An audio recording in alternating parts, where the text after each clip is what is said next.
ప్రతిసారి ఢిల్లీకి ముఖ్యమంత్రి కానీ మంత్రులు కానీ పర్యటనకి వెళ్ళాలనుకున్నప్పుడల్లా మీడియా మిత్రులు మంత్రివర్గ సమావేశం, అధిష్టానంతో చర్చలు అయిపోయింది. మంత్రివర్గం శాఖలు బంచేయడం, శాఖలలో కూడా మళ్ళా ఎవరికి ఏది ఇవ్వాలనో అన్నిటినీ మీరే నిర్ణయిస్తున్నారు.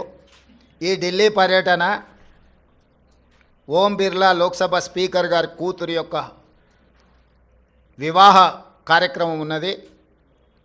గతంలో నేను, ఉత్తమ్ కుమార్ రెడ్డి గారు, కోమటిరెడ్డి వెంకటరెడ్డి గారు పార్లమెంట్లో సభ్యులుగా మేము ఉన్నాం. వారితో మాకు వ్యక్తిగతంగా పరిచయం ఉన్నది. వారు ప్రత్యేకంగా ఆహ్వానించారు కాబట్టి ఓం బిర్లా కూతురు వివాహానికి హాజరు కావాలి అని చెప్పి నేను, ఉత్తమ్ కుమార్ రెడ్డి గారు ఢిల్లీకి వెళ్తున్నాము.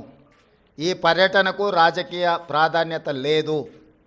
ఈరోజు సాయంత్రం వివాహ కార్యక్రమంలో పాల్గొని రేపు తెలంగాణకు సంబంధించిన లోక్సభ, రాజ్యసభ సభ్యులతో ఒక సమావేశాన్ని ఏర్పాటు చేసి రాష్ట్ర ప్రభుత్వానికి రావాల్సిన నిధులు, ఇవ్వవలసిన అనుమతుల మీద కేంద్ర ప్రభుత్వంలో మంత్రులను, ప్రధానమంత్రితో సహా లోక్సభలో ప్రస్తావించడానికి అవసరమైన విషయాలను వాళ్ళతో చర్చించి వాళ్ళకు కొన్ని సూచనలు చేసి దానికి సంబంధించిన లేఖలు మా పార్లమెంట్ సభ్యులందరికీ కూడా ఇచ్చి పార్లమెంట్లో ప్రస్తావించడానికి అవసరమైన సమాచారాన్ని వాళ్ళకి ఇవ్వడం ద్వారా తెలంగాణ రాష్ట్ర ప్రజల యొక్క ప్రయోజనాలను, రాష్ట్రానికి రావాల్సిన నిధులను, అనుమతులను రాబట్టుకోవడానికి ఒక కార్యాచరణ రేపు నిర్ణయించుకుంటాము. అదే కాకుండా ప్రధానంగా ఎయిర్పోర్ట్స్ విషయంలో, మెట్రో రైలు విషయంలో, అదేవిధంగా నీటి కేటాయింపుల విషయంలో ఇట్లా ప్రధానమైన అంశాలు కేంద్ర ప్రభుత్వం దగ్గర దీర్ఘకాలికంగా వాయిదా పడుతూ వస్తున్నాయి. రేపు ఎవరైనా మంత్రులు అందుబాటులో ఉంటే అది డిఫెన్స్ కావచ్చు, అర్బన్ డెవలప్మెంట్ కావచ్చు, జలశక్తి కావచ్చు, ఎయిర్పోర్ట్ అథారిటీ రిలేటెడ్ ఇష్యూస్ కావచ్చు, మంత్రులు ఎవరైనా ఉంటే రేపు అపాయింట్మెంట్స్ ఒకవేళ దొరికితే అందుబాటులో ఉన్న ఎంపీలు, అందుబాటులో ఉన్న మంత్రులము ఆయా కేంద్ర మంత్రులను కలిసి రాష్ట్రానికి రావాల్సిన నిధులను, అనుమతులను రాబట్టుకోవడానికి ప్రయత్నం చేస్తాము. ఈ ఢిల్లీ పర్యటన ఇంతే. కొంతమంది హరాజ్ పాట పాడినట్టు 26సారి, 27సారి, 28సారి అని ఇట్లా హరాజ్ పాటలు పాడుతారు. వాళ్ళలాగా పైరవీల కోసమో, కాళ్ళు పట్టుకోవడానికో, కేసులను ఎత్తేయించుకోవడానికో, మోడీ ముందు మొక్కలిడడానికో ఢిల్లీకి వెళ్ళడం లేదు. కేంద్ర ప్రభుత్వాన్ని అవసరమైతే నిలదీసైనా రాష్ట్ర ప్రభుత్వానికి రావాల్సిన నిధులు, అనుమతులను తెచ్చుకోవడానికే మేము ఢిల్లీ పర్యటన చేస్తున్నాము. ఎవరి కాల్లో పట్టుకోవడానికో, కేసుల నుంచి తప్పించుకోవడానికో, గవర్నర్ నుంచి అనుమతి ఇవ్వకుండా ఆపుకోవడానికో మా ప్రయత్నం కాదు. వాళ్ళకి నేను సూచన చేస్తున్నా, మీరు 10 సంవత్సరాలు నిర్లక్ష్యం చేయడం వల్ల రాష్ట్రానికి తీరని అన్యాయం జరిగింది.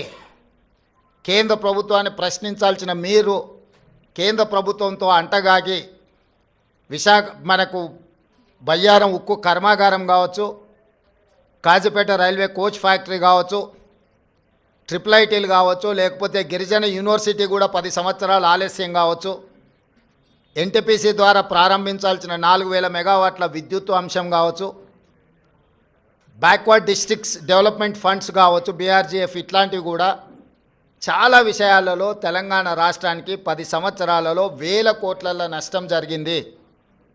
అది మన హక్కు, ఎవరి దయనో కాదు. మన హక్కుల కోసం మనం ఢిల్లీలో పర్యటించాలి, కేంద్ర ప్రభుత్వాన్ని కలవాలి, కేంద్ర ప్రభుత్వం నుంచి నిధులు తెచ్చుకోవాలి. ఇది భారతీయ జనతా పార్టీ ట్రెజరీ నుంచి ఇవ్వడం లేదు, కేంద్ర ప్రభుత్వ ట్రెజరీ నుంచి ఇవ్వాల్సి ఉంది. ఇది ఫెడరల్ స్ట్రక్చర్ ఉన్న ప్రభుత్వము, యూనియన్ ఆఫ్ స్టేట్స్. వివిధ రాష్ట్రాలతో కూడుకున్న కేంద్ర ప్రభుత్వం వివిధ రాష్ట్రాలకు ఇవ్వాల్సిన నిధులను ఖచ్చితంగా ఇవ్వాల్సిందే. రాజకీయ పక్షపాత వైఖరితోనే నిర్లక్ష్యం వహించినా, లేకపోతే అన్యాయం చేసినా ప్రస్తావించడానికి పర్యటన చేయాలి. మన అంశాలను వాళ్ళ దృష్టికి తీసుకెళ్లకుండా రాష్ట్రానికి నిధులు వస్తాయనో, అనుమతులు వస్తాయనో ఫామ్ హౌస్లో పండుకుంటే రాష్ట్ర ప్రజలకు ప్రయోజనం ఉండదు. అందుకే ఎన్నిసార్లైనా వెళ్తాము ఢిల్లీకి. తప్పకుండా ఢిల్లీ నుంచి రాబట్టుకోవాల్సిన నిధులను అన్నిటినీ రాబట్టుకుంటాము. అప్పుడే తెలంగాణ రాష్ట్రం అభివృద్ధి జరుగుతుంది. తెలంగాణ రాష్ట్ర హక్కులను మనం కాపాడిన వాళ్ళం అవుతాము. మీ కడుపు మంట మాకు తెలుసు, మీ దుఃఖము మాకు తెలుసు.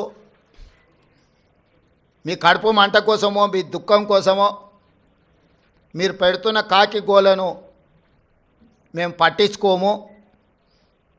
మీలాంటి వాళ్ళను అలా అరుస్తుంటే మాకు ఒక రకంగా ఉత్సాహం వస్తుంది. ఎందుకు అని అంటే మీ బాధ మీ దుఃఖం చూస్తుంటే మా కార్యకర్తలు సంతోషపడతారు. 10 సంవత్సరాలు మా కార్యకర్తల్ని వేధించుక తిని అక్రమ కేసులు పెట్టి ఈరోజు మీరు పడుతున్న క్షోభను చూస్తే, తెలంగాణ రాష్ట్రం అభివృద్ధి ఎక్కడ జరుగుతుందో అని అడ్డం పడేదాన్ని చూస్తే అప్పుడప్పుడు కోపం కూడా వస్తుంది. కానీ ఇవన్నిటిని ప్రదర్శించాల్సిన సమయం కాదు. ఏకాగ్రతతో కార్యదీక్షతతో తెలంగాణ రాష్ట్రాన్ని అభివృద్ధి పదం వైపు నడిపించే బాధ్యత తెలంగాణ ప్రజలు మాకు ఇచ్చిండ్రు. ఆ దిశగా మేము ముందుకు వెళ్తామని చెప్పి తెలియజేస్తున్నాం.